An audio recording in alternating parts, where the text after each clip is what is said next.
Intervalles réguliers, elles viennent lécher le sable blond et créent l'attente parmi les surfeurs. Dans la baie d'Arogam, plus encore que ces sublimes plages plantées de cocotiers, les vagues attirent les touristes du monde entier.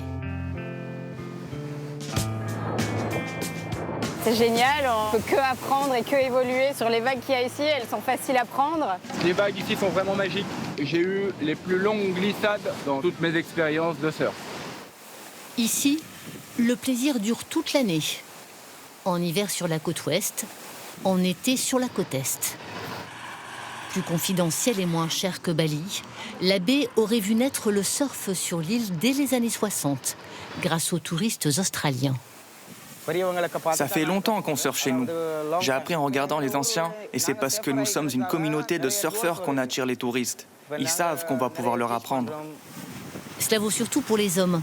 Dans ce village de pêcheurs, une femme qui surfe peut être encore mal vue, une injustice que Shamli Sajaya a voulu briser.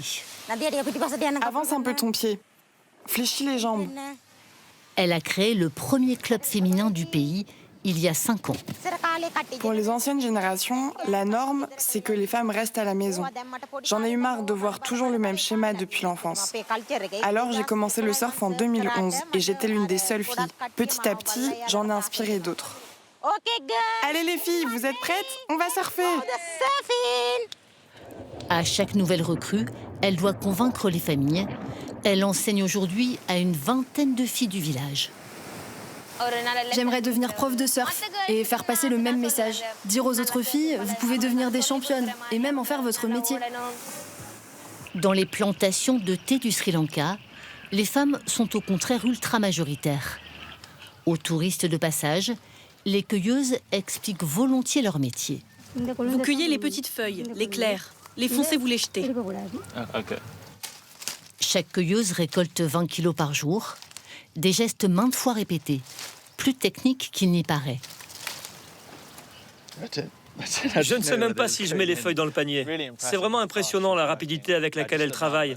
Son panier est déjà presque plein en 10 minutes. Ça demande beaucoup d'expérience. Le meilleur moyen de découvrir ces plantations, c'est encore d'emprunter le train bleu. 10 heures de voyage depuis la capitale Colombo jusqu'au centre de l'île.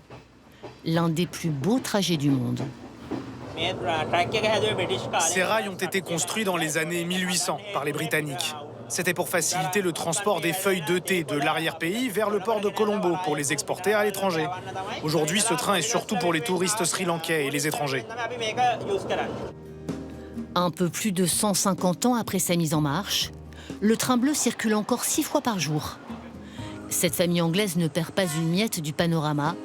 Un pied dedans, un pied dehors. Le train est totalement ouvert. On peut se pencher. Le train ne roule pas très vite.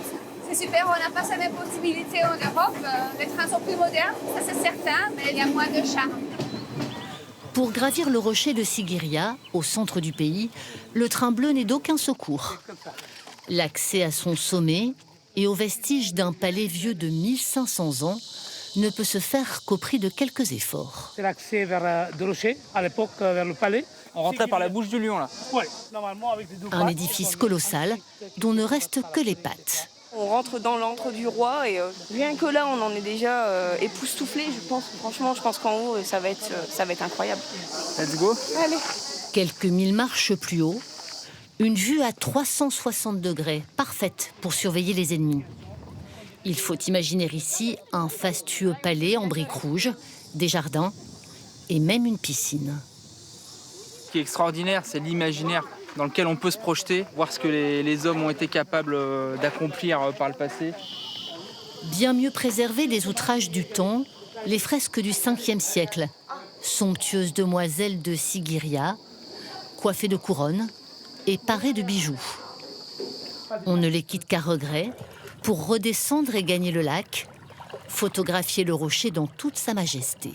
C'est extraordinaire, on est au milieu du lac, tranquille, et on va assister au coucher de soleil sur un site extraordinaire. C'est vraiment magique. Le rocher est le monument le plus visité du pays, l'une des nombreuses merveilles de l'ancienne Ceylan.